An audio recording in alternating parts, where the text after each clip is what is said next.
أتذكر ليلة ميلاد هالمولى هذا باب الحوائج العباس سيدنا، كان ليلة الجمعة ويوم المولد كان يوم الجمعة. أنا في حسينية كنت أقرأ خارج العراق. تدرون ليلة مولد العباس العالم فرحانة والطش ورد والطش ملبس.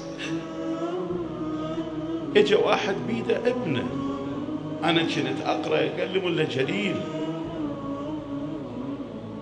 انتو شنو خابصين نفسكم تقولون باب الحوائج؟ باب الحوائج، باب الحوائج. لا صدق باب الحوائج، خلي شافي ابني وقلبه مكسور متأذي. طبعا ما لازم يجي يحكي الإنسان ويا المولى، بس الضغوط اللي صارت عليه سيدي. اجا جاب الولد، ابنه ضرير ما يشوف يا ناس، أقولها قدامك سيدي.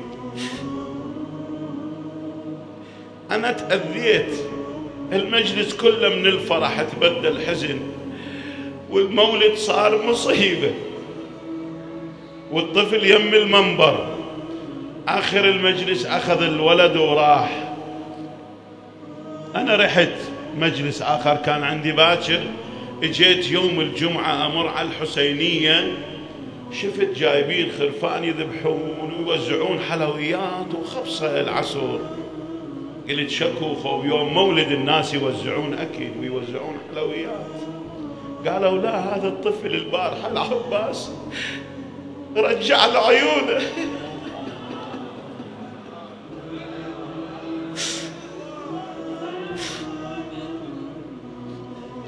أنا قلت أرد أشوف أبو الطفل، أرد أشوفه. العالم خبصة. جابوا لي أبو الطفل والملف ماله موجود، قال هذا ملف ابني، وديته لكل الأطباء. قال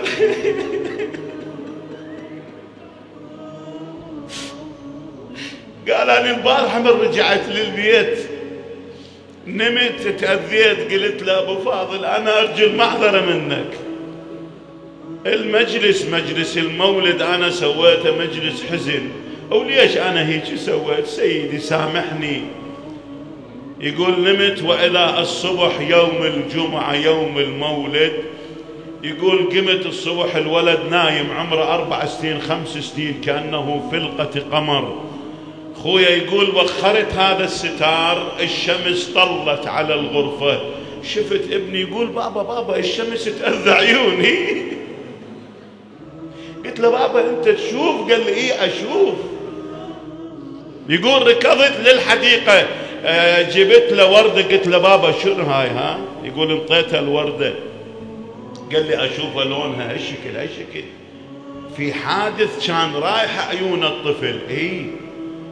فيقول قال لي بابا البارحة في منتصف الليل اجى انسان عظيم خلى ايده على عيني.